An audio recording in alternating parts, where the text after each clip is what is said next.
नमस्कार दोस्तों, आज मैं आप लोगों को इस वीडियो के माध्यम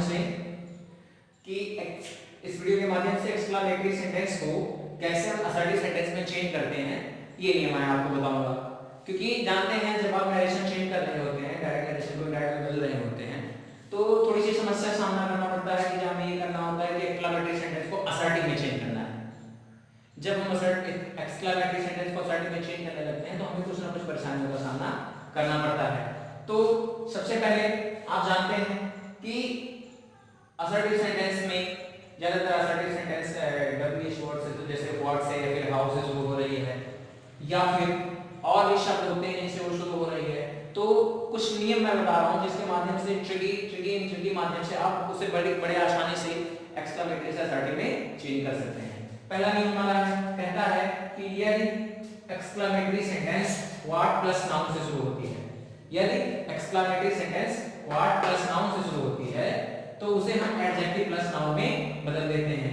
अब कौन से एडजेक्टिव, उस आप जो सेंटेंस दिया गया है जो व्हाट से शुरू हो रहा है प्लस नाउन दिया गया है, उसको आप पढ़ने पर आपको पता चल जाएगा कि किस प्रकार का सेंस है।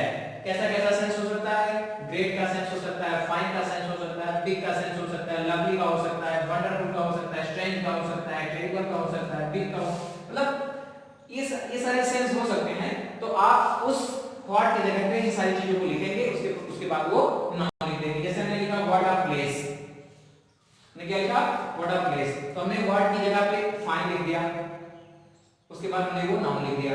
एडजेक्टिव के लिए हमने फाइन लिखा, या फिर आप भी लिख सकते हैं जैसा आपको उस चीज को देखने के बाद जैसा आपको फील होता है उस चीज को आप लिख सकते हैं। दूसरा एग्जांपल है व्हाट अ न्यूज़, तो न्यूज़ को सुनने के बाद आपको जैसा लगे, अगर वो स्ट्रेंज है या फिर लवली है या फिर जैसा भी है, वो जैसा भी है उसको व्हाट की जगह पे उस एडजेक्टिव को लिखेंगे, उसके बाद हम नाउन को लिख देंगे। तो हमने लिखा ए स्ट्रेंज न्यूज़। इसी क्रम में हमारा अगला क्या है, कहता है कि यदि exclamatory sentence what plus adjective से शुरू हो रही है और उसके बाद नाउन हो। अगर एक्सक्लेमेटरी सेंटेंस, दूसरे नियम में कहता है कि अगर exclamatory sentence what plus adjective और प्लस नाउन से शुरू हो रही है तो उसकी जगह पे हम very plus adjective plus noun का यूज करते हैं। जैसे what a fine place, what हो गया, या आपका एडजेक्टिव हो गया और या आपका नाउन हो गया। तो इसको कैसे, a very fine place, very हो गया, एडजेक्टिव हो गया, प्लेस हो गया, अर्थात हो गया ए वेरी फाइन प्लेस। इस प्रकार से प्रयोग करते हैं। अगला उदाहरण क्या है, व्हाट अ गुड स्टूडेंट, तो इसे हम जब असर्टिव में बदलेंगे तो वेरी गुड स्टूडेंट यानी वेरी एडजेक्टिव प्लस नाउन। सी वाला हमारा क्या है, अगला वाला कहता है कि यदि exclamatory sentence how plus adjective या एडवर्ब से शुरू हो रही है तो उसे हम वेरी प्लस एडजेक्टिव या एडवर्ब में चेंज कर देते हैं। जैसे हाउ स्वीट ही सिंग्स, तो इसे हमने क्या किया, ही सिंग्स यानी कि ये आपका असर्टिव सेंटेंस में चेंज हुआ है तो हमने सब्जेक्ट लिखा, वर्ब लिखा, उसके बाद वेरी प्लस एडजेक्टिव लिखा। हमने हमें लिखना है कि वेरी प्लस एडजेक्टिव या एडवर्ब। तो ही सिंग्स वेरी स्वीट, ये हमारा एडजेक्टिव हो गया,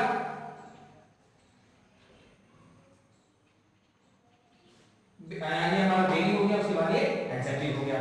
अगला क्या है, हाउ इंटेलिजेंट ही इज, तो हमने क्या लिखा, ही इज, उसके बाद हाउ की जगह हमने वेरी लिखा, उसके बाद हमने एडजेक्टिव भी अपना लिख दिया।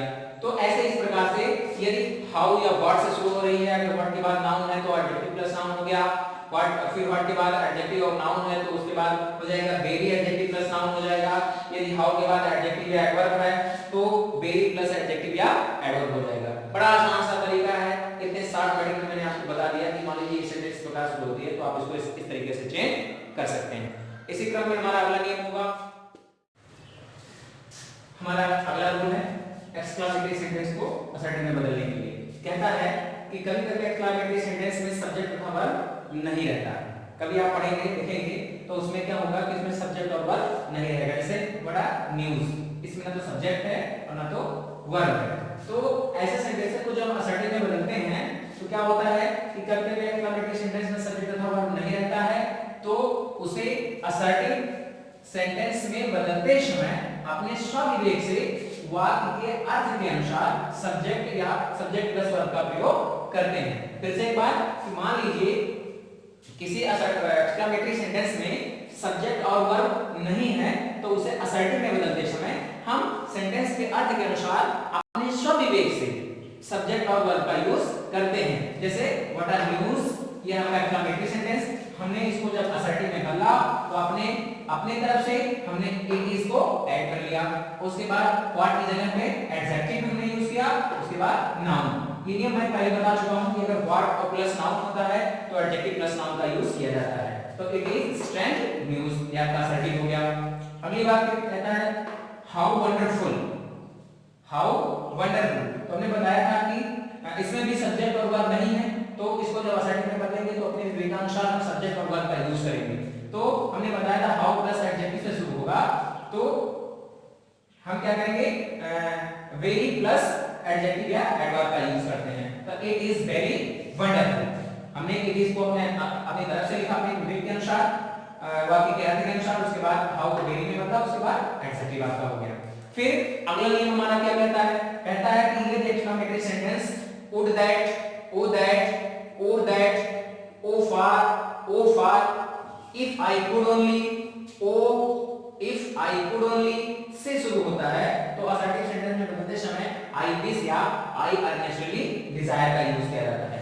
फिर से इस नियम पे बात दोहराते हैं हम, यदि exclamatory sentence would that, oh that, oh that, far, oh far, oh oh far, oh far, if I could only, oh if I could only से शुरू होता है तो असर्टिव में बदलते समय I wish या I earnestly desire का यूज किया जाता है।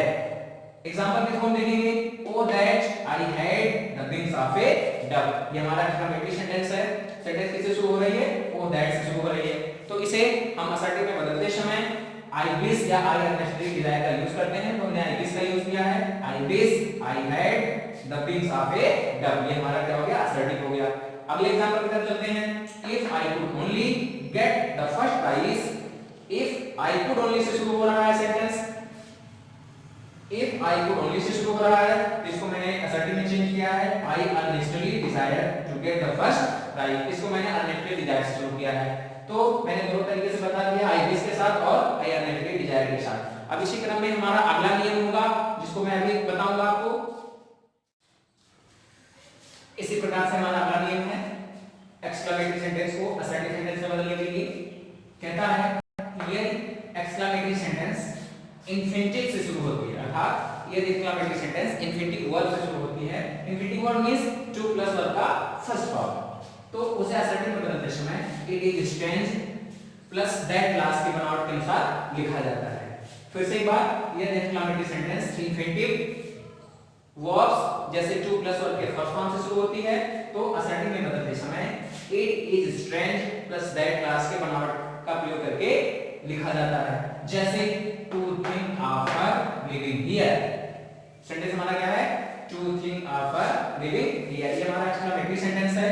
इसको असर्टिव में बदलेंगे तो इट इज स्ट्रेंज लिखेंगे, उसके बाद that class, that conjunction that का यूज करेंगे, उसके बाद इसमें जो सब्जेक्ट सी, एक्चुअली क्या है सब्जेक्ट यहाँ ऑब्जेक्टिव केस में क्या गया है, तो हल्का सी हो जाएगा सब्जेक्ट केस में, उसके बाद शुड लिखेंगे और उसके बाद वर्ब का फर्स्ट फॉर्म यानी लिविंग को मेन वर्ब के रूप में बनाएंगे, यानी लिव होगा, उसके बाद हियर। यानी कि जब हमें जो एक्सक्लेमेटरी सेंटेंस होती है इंफिनिटिव से शुरू होती है वो, तो फिर उसे हम इट इज स्ट्रेंज से शुरू करते हैं सेंटेंस में बनाने के लिए, फिर दैट क्लास के साथ सब्जेक्ट शुड प्लस वर्ब का first form plus other word लेते हैं। दूसरी बात, to think of their querying here, अगला सेंटेंस हमारा क्या है, to think of their querying here, इसको जब असर्टिव में बनाएंगे इट इज स्ट्रेंज, हमको शुरू करना है इट इज स्ट्रेंज से ही, उसके बाद दैट लिखेंगे। आपको देयर मतलब दे, कौन झगड़ा कर रहा है, कई लोग हैं, सब्जेक्ट के रूप में हो जाएंगे तो दे हो जाएगा, उसके बाद शुड हो जाएगा, उसके बाद वर्ब का फर्स्ट फॉर्म यानी क्वेरिंग का क्वेरिंग फर्स्ट फॉर्म हो जाएगा, उसके बाद जो अदर वर्ड का है वो हो जाएगा। बहुत आसान सा नियम है कि इट इज स्ट्रेंज से शुरू करेंगे, इट इज स्ट्रेंज से शुरू करेंगे, उसके बाद दैट लिखेंगे, उसके बाद सब्जेक्ट जो वाक्य में रहेगा, जो जिसके बारे में दिया जाएगा उसको सब्जेक्टिव केस में लिखेंगे, उसके बाद शुड लिखेंगे, उसके बाद जो वर्ब हो रहा है उसका फर्स्ट फॉर्म लिखेंगे, उसके बाद अदर वर्ड को लिखेंगे। जैसे इसमें क्वेरी का वर्ब हो रहा है तो यहाँ हमने क्वेरी को फर्स्ट फॉर्म के रूप में लिखा, मेन वर्ब के रूप में, सब्जेक्ट के साथ कौन कर रहा है, देयर वे, तो हमने दे लिखा यहाँ पे, और अदर वर्ड के लिए हियर है यहाँ पे, ये असर्टिव बन गया। फिर अगला नियम कहता है कि यदि exclamatory sentence how plus adjective plus of से स्टार्ट होता है, यदि exclamatory sentence how plus adjective plus of से स्टार्ट होता है। तो असर्टिव सेंटेंस में बदलते समय हम सब्जेक्ट वर्ब उसके बाद एनफ प्लस टू प्लस और कफर फ्रॉम प्लस ऑब्जेक्ट लिखते हैं। जैसे how kind of you to help me, how kind of you to help me. अगर हमने इसका असर्टिव में बदला तो अब सब्जेक्ट हो गया यू, उसके बाद वर्ब, क्योंकि सब्जेक्ट यू के रिगार्डिंग ऑलवेज वर्ब का यूज होता है, उसके बाद काइंड, उसके बाद एनफ टू हेल्प मी। हमने क्या किया है कि देखिए subject verb enough plus to plus और couple form plus object, subject verb kind enough to plus और कपल फॉर्म प्लस मी। ऐसे ही how clever of him to cheat her, इसको हमने असर्टिव में बदला, ही हिम का हमने ही बनाया, उसके बाद ही के अनुसार वाज लिखा, उसके बाद एनफ, उसके बाद clever to cheat her. Actually क्या होता है हमेशा इसके साथ हम क्या कहते हैं पास्ट वर्ब का यूज करते हैं, सिंगुलर के साथ वाज का यूज करेंगे, प्लूरल के साथ वर का यूज करेंगे। अब एक्सक्लेमेटरी को असर्टिव में बदलने के लिए अब अगले नियम की तरफ बढ़ते हैं। हमारा अगला नियम होगा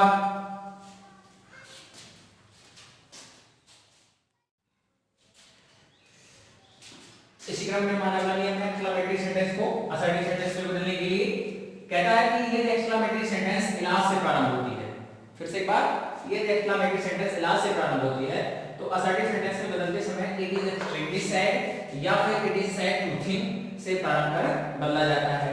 फिर से एक बार, यदि एक्सक्लेमेटरी सेंटेंस इलाज से प्रारंभ होती है तो असर्टिव सेंटेंस में बदलते समय इट इज एक्सट्रीमली सैड या फिर it is sad to think से प्रारंभ कर बदला जाता है। जैसे एग्जांपल में देंगे alas that she should die so young, example हमारा है alas that she should die so young, exclamatory sentence है, इसे असर्टिव में हमने बदला इट इज एक्सट्रीमली सैड से हमने शुरू किया क्योंकि मैं पहले से बता चुका हूं कि यदि इलाज से स्टार्ट होती है सेंटेंस तो हम इट इज एक्सट्रीम इलाज के बाद दैट हो तो फिर हम उसे इट इज एक्सट्रीमली सैड या फिर it is sad to think से स्टार्ट करते हैं। तो इट इज एक्सट्रीमली सैड, फिर हमने दैट लिखा, she should die so young, उसके बाद सैड के बाद दैट क्लास लिखना होता है। अगला एग्जांपल देता है alas that I would suffer from for nothing, exclamatory sentence है, इसे हमें असर्टिव में बदलने के लिए हमने क्या किया it is sad to think, दोनों का यूज किया, एक बार इसमें इस सेंटेंस में इसका यूज किया, एक बार इसमें it is sad to think. उसके बाद दैट क्लास दैट उसके बाद सब्जेक्ट, उसके बाद हेल्पिंग वर्ब यानी मॉडल वर्ब, उसके बाद सफर यानी मेन वर्ब, उसके बाद फॉर नथिंग यानी अदर वर्ड्स, यानी कि it is sad to think that I should suffer for nothing ने असर्टिव में बदला। इसका स्ट्रक्चर मैं आप लोगों को बता देता हूं, बहुत आसान रहेगा, बहुत ट्रिकी रहेगा, बड़े आसानी से इसको कर लेना है। It is sad to think या फिर इट इज एक्सट्रीमली सैड, उसके बाद आप क्या करेंगे दैट ऐड करेंगे, उसके बाद इसमें से सब्जेक्ट खोजेंगे कि इसमें सब्जेक्ट अर्थात कौन डाई हो गया कितना है, आपको सब्जेक्ट मिल जाएगा। तो हम कहीं सब्जेक्ट खोज लेंगे, देखिए सब्जेक्ट यहां हो गया दैट के बाद सी हमने लिखा, उसके बाद शुड डाई, शुड लिखा हमने, वर्ब का फर्स्ट फॉर्म लिखा, उसके बाद अदर वर्ड लिखा।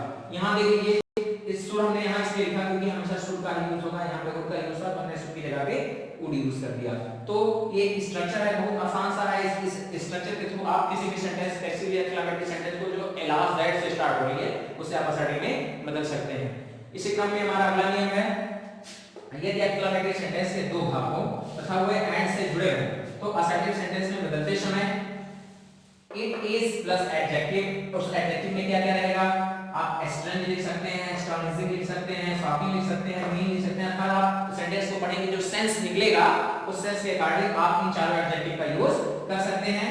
उसके बाद दैट लिखेंगे यानी दैट क्लास आएगा, इसमें शुड कंटेन होगा, दैट क्लास जो लिखेंगे उसमें शुड कंटेन होना चाहिए, अर्थात उसमें शुड होना चाहिए का प्रयोग कर बदला जाता है। अब एग्जांपल के थ्रू हम आपको बताएंगे, कहता है फिर से एक बार ये सातवां नियम आपको सारा समझ वाला बोला, आपको बार फिर से रिवाइज करा देता हूं। कहता है यदि एक्सक्लेमेटरी सेंटेंस के दो भाग हों, यदि एक्सक्लेमेटरी सेंटेंस के दो भाग हों तथा वो ऐड से जुड़े हों, तथा वो एंड से जुड़े हों, फिर से यदि एक्सक्लेमेटरी सेंटेंस के दो भाग हों तथा वो एंड से जुड़े हों तो असर्टिव सेंटेंस में बदलते समय इट इज प्लस एडजेक्टिव, उस एडजेक्टिव में स्ट्रेंज, एस्टोनिशिंग, शॉकिंग या फिर मीन कोई भी जो सेंटेंस को पढ़ने के बाद सेंस लिखे हैं उसका यूज करके हम उसके बाद दैट क्लास लिखते हैं जिसमें शुड कंटेन होना चाहिए। तो फिर जैसे एग्जांपल कि तुम देखेंगे ए Saint and afraid are both, एक तो वो संत और दूसरा फिर क्या भूतों से डरता है। थोड़ा सा क्या कहते हैं इसमें डिफरेंटेशन है, डिफरेंट अर्थात आप देखेंगे साधु संत है पहली बात, और दूसरी बात कि थोड़ा सा विरोधाभास है कि एक तो वो साधु है और दूसरा क्या है भूतों से डरता है। तो इसके लिए हमें क्या करना है, इट इज हमने यहाँ लिखा, उसके बाद कोई भी एडजेक्टिव जो सेंस निकल रहा हो तो मान लीजिए शॉकिंग का सेंस निकल रहा है, पढ़ने से पता चल रहा है कि शॉक मतलब शॉक वाली बात की भाई एक तो वो संत है और दूसरी वो भूतों से डर रहा है, तो शॉकिंग हमने कर दिया, दैट इज शॉकिंग, उसके बाद दैट लिखा, उसके बाद फिर सब्जेक्ट यानी कि दैट क्लास में कैन शुड वाला, तो कौन डर रहा है ये सेंट, तो हमने ए सेंट लिखा, उसके बाद शुड, उसके बाद भी ऑफरेड आर घोस्ट्स, कुछ इस प्रकार से करना हमने। फिर से it is shocking that a saint should be offered or ghosts. अगला हमारा एग्जांपल है, कहता है a child and so brave, एक तो वो बच्चा है और दूसरा बहुत बहादुर है। थोड़ा सा इसमें इस सेंटेंस में विरोधाभास है, तो जब इस प्रकार की सेंटेंसेस होती हैं कि जब दो एडजेक्टिव आप एक्सक्लेमेटरी सेंटेंस के दो भाग हो और वो हमेशा एंड से जुड़े होते हैं और आपस में दोनों में थोड़ा सा विरोधाभास रहे, सेंस ये ना रहे कि दोनों एक जैसे हो, तो वहां आप इट इज के बाद उस वाक्य के सेंस के अनुसार किसी एडजेक्टिव में जैसे स्ट्रेंज, एस्टोनिशिंग, शॉकिंग या फिर मीन का कुछ भी यूज करके उसके बाद दैट लिखेंगे, उसके बाद सब्जेक्ट लिखेंगे जो ब्रेव है या फिर जो डर रहा है या फिर जो भी इस वाक्य में दिया रहेगा इसके बारे में वो लिखेंगे, उसके बाद शुड लिखेंगे, फिर बी लिखेंगे, उसके बाद वर्ब लिखेंगे या फिर जो आया हो सेंटेंस में वो लिखेंगे, उसके बाद फिर लास्ट में फुल स्टॉप लगाएंगे। यानी कि दूसरा हमारा हो गया child and so brave, it is astonishing that a child should be so brave.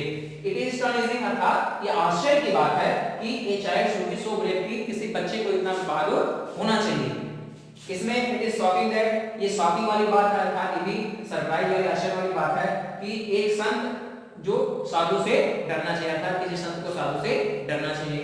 तो प्यारे दोस्तों इस वीडियो के माध्यम से मैंने आपको एक्सक्लेमेटरी सेंटेंस को असर्टिव सेंटेंस में बदलने के नियम बताए, आप लोगों को समझ में आया होगा तो जरूर कमेंट कीजिएगा।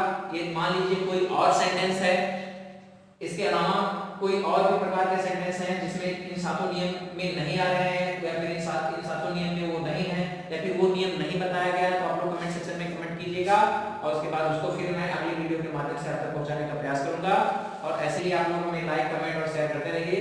Thank you, thanks lot.